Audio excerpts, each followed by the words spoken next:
하나님께서 오늘 우리에게 주시는 말씀은 마가복음 7장 24절부터 30절입니다. 마가복음 7장 24절부터 30절까지 말씀입니다.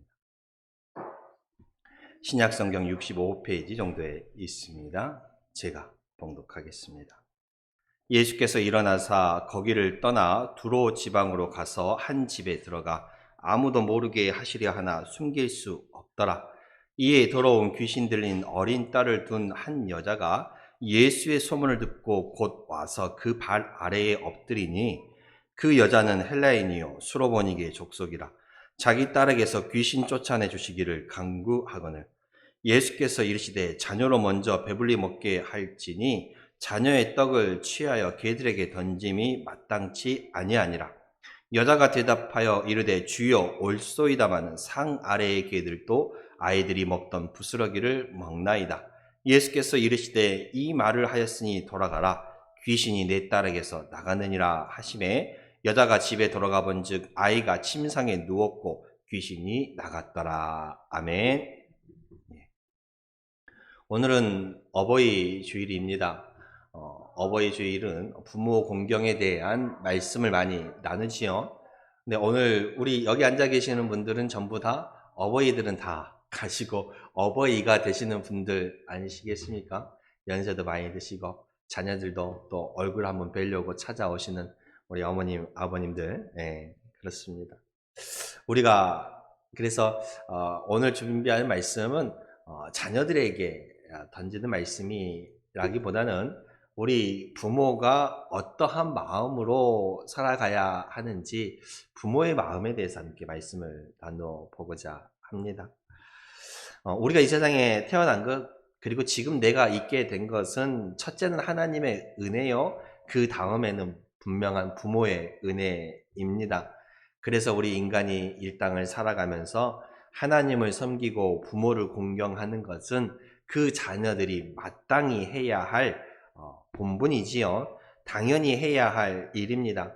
하나님을 예배하고 부모를 공경하는 일은 사람이 사람됨을 나타내는 증거이기도 하고 또 성경에서 말하는 복의 근본, 복을 받는 비결이기도 합니다.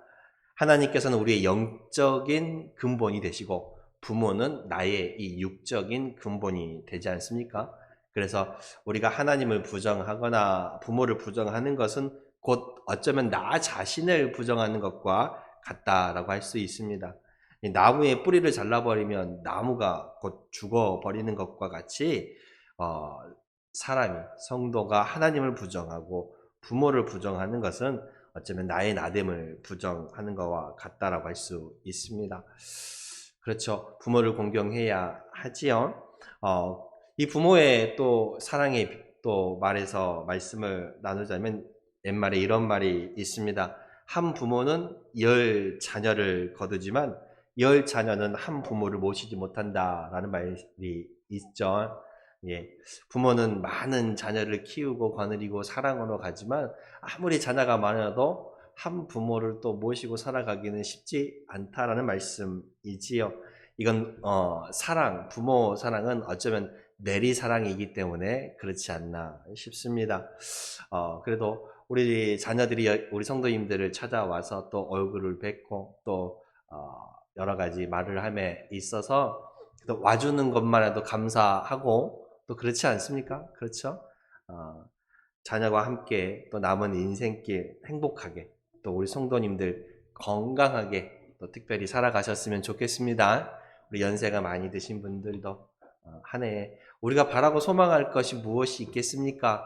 내가 하나님 잘 믿고 내 자녀들이 이 땅에서 하나님 잘 믿고 또 건강하고 평안하게 내 손주들이 지혜롭게 살아가면 그거 아니겠습니까? 그렇죠? 예, 그렇습니다.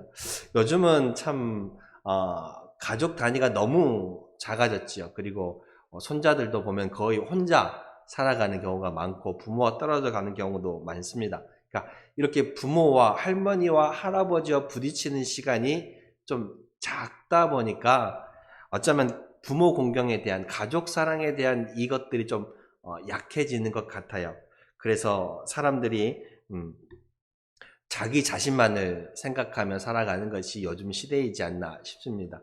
예전에는 한 집에 뭐 부모도 계시고 삼촌도 있기도 하고 할아버지 할머니 또 심한 경우에는 증조 할머니 할아버지까지 같이 많은 세대가 살아가고 그렇지 않습니까? 그 안에서 자녀들이 살아가면서 공경도 배우고 애절도 배우고 사랑도 배우고 살아갔는데 요즘은 참 가족 단위가 너무 쪼개지다 보니까 가정 안에서의 그것들을 참 많이 경험하지 못하고 살아가는 것 같습니다. 안타깝지요? 그래서 성경에 보면 골로새 3장 20절에 자녀들아 모든 일에 부모에게 순종하라. 이는 주 안에서 기쁘게 하는 것이라 라고 말하고 있습니다.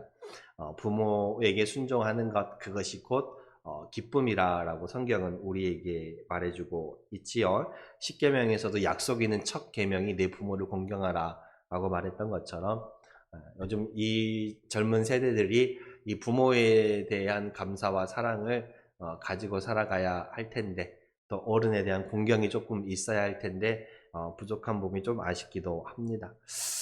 어쩌면 이것은 우리 부모 세대가 그렇게 만들었는지도 모르겠다라는 생각이 들기도 합니다.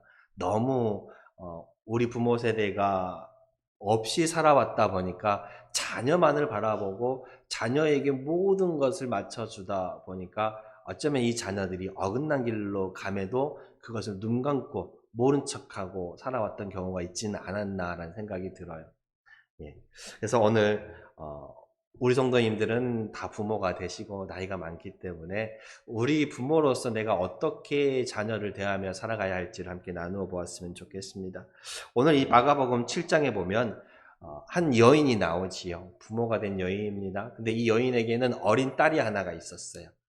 수로보니게 여인이라고 말하는데 이 어린 딸에게는 큰 문제가 있었습니다. 어떤 문제가 있었어요? 귀신이 들렸지요. 귀신이 들렸다는 문제가 있습니다. 성경에 보면 이 여인에 대한 남편이 언급이 없는 것으로 보아서는 이 여인과 어린 딸 이렇게 살아가는 과부였지 않나라는 생각이 들어집니다.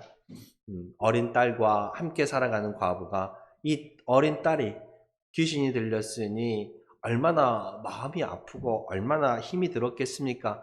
아마 이것저것 자신이 해볼 수 있는 것은 다 해봤지 않나라는 생각이 들어요. 우리 부모도 그렇잖아요. 자녀가 아프다 그러면 새벽이고 뭐 밤낮이고 없고 일단 들쳐업고 가는 것처럼 자녀에게 문제가 생긴다 하면 내 문제보다도 더 가슴 아파하고 고통스러워하면서 걱정하고 기도하는 우리 성도님들처럼 그렇죠. 이 자녀의 문제에 있어서는 참 부모에게는 중요한 문제이지요. 오늘 본문에 보면 특별히 이 귀신 들린 딸을 위해 예수님께 나왔던 한 여인이 예수님으로부터 개만도 못한 여자라는 어쩌면 이 모욕적인 이 말을 듣고도 자기 딸을 고치려는 그 일념 하나로 그 모욕을 참아내고 있는 이 부모의 마음을 볼 수가 있습니다. 그렇죠. 근데 어떻게 보면 이 안타깝게도 자녀들은 그렇지 않죠. 나를 낳고 키워주신 그 부모의 은혜를 잘 모르고 심지어 부모에게 엄마가 날 키웠냐고 내가 컸다라고 말하기도 하고 부모의 사랑이 없이는 그렇게 커나갈 수 없음에도 그렇게 하고 있습니다. 오늘 이 여인의 모습을 보면서 우리 부모가 어떠한 모습으로 살아가야 하는지 그 첫 번째 모습은요. 모든 문제의 해결의 출발점은 바로 주님 앞에 엎드리는 부모가 되어야 한다라는 것입니다. 오늘 22절에 25절에 이렇게 말하고 있습니다. 이에 더러운 귀신 어린 딸을 둔 한 여자가 예수의 소문을 듣고 곧 와서 그 발 아래 엎드렸다라고 말하고 있습니다. 한 여자가 예수님 발 앞에 엎드렸지요. 왜 엎드렸어요? 자신의 귀신 들린 어른 딸을 고치기 위해서 주님의 발 앞에 엎드렸다라고 말하고 있습니다. 이것은 우리가 살아가면서 우리가 맞이하는 모든 문제의 그 해결의 출발점이 어디인지를 분명하게 가르쳐주는 말씀입니다. 우리는 살아가면서 어려움을 당할 때 어떤 문제가 있을 때 주위의 사람들에게 도움을 요청합니다. 그리고 때때로 그 도움을 받기도 하고 요청하지만 또 그 도움을 받지 못하고 살아갈 때도 있습니다. 오늘 이 여인은 그 누구에게도 아마 도움을 받지 못한 상태였던 것 같아요. 어린 딸이 귀신이 들렸는데 그 부모가 과연 가만히 있을 부모가 얼마나 되겠습니까? 백방으로 할 수 있는 거 다 해보고 이 귀신 들린 딸을 고치기 위해 얼마나 노력을 했겠습니까? 주위에 도움도 청해보고 찾아간다는 데는 다 찾아가 봤을 것입니다. 그럼에도 아직도 이 문제가 해결되지 않았다라는 것은 그 누구의 도움으로도 그 어떤 모습으로도 이 딸을 고칠 수가 없었던 것입니다. 그 자신의 딸의 문제에 있어서 그리고 고통당하고 있는 어린 딸을 볼 때마다 자기가 해줄 수 없는 그것 때문에 어쩌면 무기력함에 정말 그것을 느끼며 살아갔을 부모였을 것입니다. 그렇죠. 너무나도 하나밖에 없는 그 딸이 소중했을 것입니다. 그러던 중 그녀에게 참 반가운 소식이 들렸죠. 어떤 소식인가요? 바로 이 이스라엘 땅에서 많은 병자와 아픈 자, 귀신 들렸던 자를 고쳤던 그 주님이 가까이 계시다는 거예요. 이 주님이 우리와 나와 가까이 계시다는 거예요. 그래서 이 그녀는 가만히 앉아 있을 수가 없었지요. 한 걸음에 주님 앞에 달려갔습니다. 주님 앞에 달려갔어요. 한 여자가 예수의 소문을 듣고 곧 와서라고 말하잖아요. 이스라엘 땅에서 병자들을 고쳤던 그 예수님의 그 소문을 들었는데 그 예수님이 지금 나와 가까이 계시다니 가만히 있을 수가 없는 거예요. 그래서 곧 주님 앞에 달려갔습니다. 그리고 주님 앞에 엎드렸지요. 그리고 간절히 호소합니다. 간절히 호소하죠. 주님 앞에 엎드려서 자기 딸에게서 그 귀신을 쫓아내 주시기를 간절히 간구합니다. 그 결과 이 귀신 들린 딸이 고침을 받게 되지요. 왜요? 어떻게 이런 모습이 일어났을까? 주님께 모든 것을 걸고 주님께 소망을 두고 그 앞에 엎드렸기 때문에 그렇다라는 것입니다. 여러분, 우리 부모된 우리가 잊지 말아야 할 것이 있습니다. 나의 문제, 남편의 문제, 가정의 문제, 자녀의 문제, 삶의 어떤 문제 앞에서 우리가 가장 먼저 해야 할 것은 그 문제 해결의 출발점은 바로 주님 앞에 엎드리는 것, 그거라는 것을 잊지 마십시오. 부모된 내가 내 자녀를 위해서, 이 자녀를 위해서 내가 할 수 있는 가장 귀하고 복된 모습은 내가 하나님 앞에 엎드리는 것입니다. 내 자녀를 위해서. 그러한 부모가 될 수 있기를 소망합니다. 모든 문제의 해결점이 바로 주님 앞에 엎드리는 것입니다. 근데 우리가 이것을 잊고 살아갈 때가 너무 많습니다. 내 힘으로 해보다가, 사람들에게 도움을 요청해 보다가, 여기저기 찾아다녀 보다가 하다 안 되니까 그때야 주님 생각하고 주님 앞에 엎드린 사람 많이 있습니다. 이 얼마나 어리석은 일인가요? 쉬운 길을 놔두고 굳이 고생해 가면서 어려운 길을 돌아서 결국 주님께로 오는 것입니다. 우리는 어리석은 자와 같이 되지 말고 이 여인과 같이 우리의 어떤 문제를 만났을 때에 우리의 자녀의 삶의 모습, 자녀의 문제를 가지고도 주님 앞에 엎드릴 수 있는 지혜로운 부모가 될 수 있기를 소망합니다. 그렇죠. 그리고 또한 우리에게 다가온 고난과 위기는 곧 하나님께서 나에게 주신 기회라는 것을 깨달으십시오. 이 말이 이상하게 들릴 수 있습니다. 그러나 이 여인이 지금 주님 앞에 엎드리고 주님 앞에 나아왔던 그 이유가 무엇이었나요? 자기 어린 딸의 문제였잖아요. 어린 딸이 귀신 들렸기 때문에 주님 앞에 나왔습니다. 만약 이 여인에게, 이 어린 딸에게 생긴 그 문제가 없었다라면 주님 앞에 나왔을까요? 주님 앞에 엎드렸을까요? 아마 그렇지 않았을 것입니다. 우리의 삶에 일어나는 모든 고난과 아픔, 문제들은 없어야 하지요. 없는 게 좋지요. 평안한 삶으로 살아가는 게 좋습니다. 인간적인 측면에서 본다라면 고난과 아픔은 불행이요 슬픔입니다. 그러나 그것을 영적인 차원에서 깊이 본다면 내가 그를 통하여 하나님을 만날 수 있는 오히려 축복의 통로가 되는 것입니다. 그 고난을 통해, 그 아픔을 통해 내가 주님 앞에 엎드림으로 주님을 만날 수 있는 주님과 나의 통로가 되는 거예요. 주님과 나의 가정의 통로가 되고 주님과 내 자녀의 통로가 된다는 것입니다. 역설적이게도 이 고난이 내가 주님 앞에 엎드리고 더욱더 주님을 굳게 붙잡고 주님을 만나는 축복의 통로가 될 수 있다는 사실을 깨달을 수 있기를 바랍니다. 사도 바울도 그랬잖아요. 자기 육신의 질병을 위해서 주님 앞에 3번이나 간구했다라고 성경은 말하고 있습니다. 그러나 주님 뭐라고 말씀하셨습니까? 너의 가시가 너에게 족하다라고 말씀하시면서 약함이 곧 강함이라고 말씀하고 있습니다. 내게 있는 약함, 내게 있는 아픔, 내게 있는 슬픔, 내게 있는 고난 때문에 오히려 주님을 붙잡고 살아가니 그것이 곧 축복이 된다라는 것입니다. 그렇기 때문에 내 가정 가운데, 여러분의 가정 가운데, 그리고 우리의 자녀들의 삶 가운데 위기와 어려움이 있거든 곧 내가 하나님을 찾아 만날 수 있는 축복의 기회임을 또한 깨달을 수 있는 우리 성도님들 되시기를 바랍니다. 그리고 오늘 이 여인을 통해서 우리 부모의 마음이 어떠한지를 우리가 너무나도 잘 알 수가 있습니다. 자신의 어린 딸이 귀신이 들렸어요. 예수님의 소문을 듣고 그 예수님이 지금 가까이 계시다는 말에 한 걸음에 달려가서 주님 앞에 엎드렸습니다. 주여, 내 딸을 고쳐주세요. 내 딸을 고쳐주세요. 내 딸이 귀신 들렸습니다. 주님 내 딸을 정말 돌아봐 주세요라고 간절히 간구하지요. 근데 우리 주님 이 여인에게 뭐라고 말씀하신지 아십니까? 자녀로 먼저 배불리 알게 할지니 자녀의 떡을 취하여 개들에게 던짐이 마땅치 않다라고 말하고 있습니다. 오히려 이 여인에게 뭐라고 말을 하고 있습니까? 오히려 이 여인에게 개만 또 못하다라고 말을 하고 있는 거예요. 이 모멸적인 이 말을 듣는 이 여인, 보통의 사람 같으면 기분 나빠서 뭐 당신 아니면 해결할 수 없냐? 라고 그 자리를 박차 나갔을지도 모릅니다. 근데 부모의 마음은 그렇지 않아요. 내가 아무리 모욕을 당해도, 내가 아무리 멸시를 받아도 내 딸의, 내 자녀의 문제를 해결할 수 있다라면 나는 어떠한 것도 감내할 수 있다라는 것입니다. 그것이 바로 부모의 마음이에요.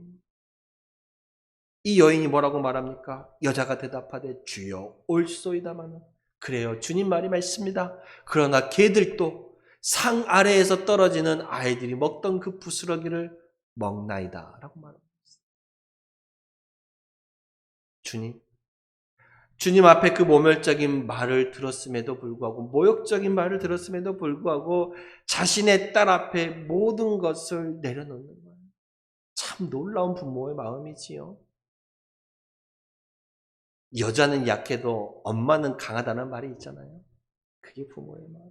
자식을 위해서라면 모든 것을 할 수 있는 마음. 근데 주님이 이 여인에게 자녀의 떡을 취하여 개들에게 던짐이 마땅하지 않다라는 이 말씀, 주님이 이 여인을 정말 개같이 보았기에 정말 주님이 이 여인을 멸시하고 천대하고자 이 말씀을 하신 건 아니지요. 주님은 이 여인의 마음을 보고 싶었던 거예요.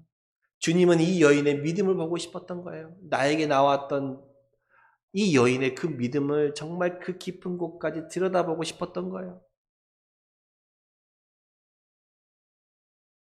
나의 모든 것 다 던지고라도 주님 붙잡고 나아갈 수 있는지 그걸 보고 싶었던 거예요. 여러분 가운데 문제가 있을 때요, 나의 모든 것 다 포기하고 내가 정말 주위 사람으로부터, 남들로부터 멸시와 천대를 받을지라도 내가 꼭 붙잡아야 할 사람이 누구인지를 분명히 보여주는 거예요. 주 예수 그리스도, 그 주님을 여러분들이 붙잡을 수 있기를 바랍니다. 그 주님을 붙잡으면 살아나는 길이 있어요. 그게 곧 사는 길이라는 거예요. 남들이 보기에는 굳이 저렇게까지 해야 하느냐? 아니죠. 부모이기에 그러는 거예요. 여러분, 나를 위해서이기도 하지만 우리 어르신들은 이제 살아온 날보다 살아갈 날이 적은 분들이잖아요. 이제는 누구를 위해 기도하며 누구를 위해 소망을 바라고 살아가나요? 내 자녀를 위해 기도하고 내 자녀에게 소망을 두며 살아가지 않습니까? 그렇다면 내 자녀를 위해서 우리 부모가 해야 할 것, 다른 것 다 내가 버릴 수 있다 할지라도 우리 주 예수 그리스도를 붙잡으면 곧 자녀가 사는 길임을 깨닫는 우리 성도님들이 다 될 수 있기를 바랍니다. 그렇습니다. 이게 바로 부모의 마음이지요. 평안하기를, 자녀가 평안하기를 원하는 마음, 자녀가 잘 살아가기를 원하는 마음, 자녀가 건강하기를 원하는 마음, 그것이 부모의 마음입니다. 그리고 그 마음이 또한 우리 주님의 마음이기도 합니다. 주님께서 우리를 향한 그 마음이기도 하지요. 그리고 우리가 그 마음으로써 주님을 붙잡고 나아갔을 때 어떠한 일이 일어났습니까? 29절에 보면 예수께서 이르시되 이 말을 하였으니 돌아가라. 귀신이 내 딸에게서 나갔느니라 라고 말하고 있습니다. 귀신이 나갔다라고 말하고 있어요. 그 말을 듣고 이 여인이 집에 돌아가 보니 정말로 딸이 나왔어요. 정말로 딸이 나왔습니다. 이 예수님이 이 여인의 딸을 직접 봤나요? 손을 얹고 안수기도 했나요? 그렇지 않아요. 주님이 있는 그 자리에 주님의 말씀이 이 여인에게 임하니까 비록 자녀가 멀리 떨어져 있다 할지라도 그 자녀의 병이 나았다라는 것입니다. 주님의 말씀에 능력이 임한 것이지요. 우리가 알고 있는 노마의 백부장도 잘 알고 있잖아요. 자기의 집에 하인을 위해서 예수님 앞에 나왔을 때에 예수님께서 내가 가서 고쳐주리라 했을 때 이 백부장이 주님 앞에 뭐라고 말합니까? 주여, 주님이 내 집에 오심을 내가 감당하지 못하겠습니까? 못하겠습니다. 다만 이 자리에서 말씀만 하옵소서. 말씀으로도 내 집의 하인이 나을 것이라는 귀한 믿음을 보여주고 있습니다. 여러분, 우리 주님은요, 어디에 갇혀 있는 분이 아니에요. 공간적인 제약이 있는 분이 아닙니다. 내가 주님 앞에 간구하고 주님이 내게 응답하시고 주님의 말씀이 내게 임한 순간 그 말씀이 살아 역사하고 움직이는 거예요. 내 자녀가 비록 나와 멀리 떨어져 있어도 하나님께서 내게 응답하시고 나의 기도가 하나님께 상달된다면 그 역사가 일어나는 거예요. 자기의 귀신 들린 어린 딸을 위해서 주님 앞에 나와 엎드려 간구했던 이 여인, 주님 앞에 모멸적인 말을 들었음에도 불구하고 끝까지 그 주님 앞에 나아가 엎드리며 간구했던 여인, 이 주님을 붙잡았던 여인, 그 여인에게 주님 말씀하셨습니다. 돌아가라. 귀신이 내 딸에게서 나갔느니라. 그런데 정말로 집에 있던 딸이 나왔어요. 집에 있던 딸이 나왔습니다. 이 귀신 들었던 딸과는 우리 주님이 보지도 않았고 멀리 떨어져 있음에도 불구하고 그 말씀의 능력이 임했던 것이지. 우리 주님은요, 여러분의 기도를 이루어 주시고 여러분의 기도에 능히 응답해 줄 수 있는 권능의 주님이십니다. 그 주님 앞에 시간과 공간의 제약을 받지 마시고 우리 주님 붙잡고 매달리며 살아갈 때에 우리 교회를 위해서, 우리의 가정을 위해서, 우리의 자녀를 위해서 주님 앞에 기도하는 그 기도가 하나님 앞에 상달되고 주님의 음성이 온다면 거리가 문제가 아니라는 것을 깨달으시기 바랍니다. 여러분의 지금 이 기도가 하나님께 상달되고 그 기도가, 그 응답이 자녀에게 임한다라는 사실입니다. 왜냐하면 말씀은 살아 움직이는 역사가 있기 때문에 그래요. 이제 우리 부모 세대가 해야 할 일 잊지 마시고 늘 하나님 앞에 또 이 몸된 교회를 위해서 기도도 하시고 늘 자녀를 위해서 기도하시는 성도님 되시기 바랍니다. 어떤 상황 가운데서 내가 모든 것 다 버릴지라도 우리 주님만 붙잡으면 주님께서 내 자녀의 삶을 책임져 주실 것이다. 그 믿음 가시고 오늘 이 여인과 같이 주님을 어떠한 상황 속에서도 놓지 않고 주님 앞에 엎드려 간구할 수 있는 그 부모가 우리 성도님들 다 되시기를 소망합니다. 그렇습니다. 오늘 말씀을 통해서 우리가 이 수로보니게의 여인처럼 자신의 딸을 위해서 부모의 마음을 가지고 주님 앞에 나아갔던 이 여인처럼 우리도 이 땅을 살아가면서 내 자녀를 위해서 내 부모된 입장으로서 하나님 앞에 내 자녀를 위해 맡기며 기도하며 나아갈 때 하나님께서 응답하시면 그 기도가 내 자녀에게 임할 줄로 믿습니다. 기도하겠습니다. 하나님, 살아가는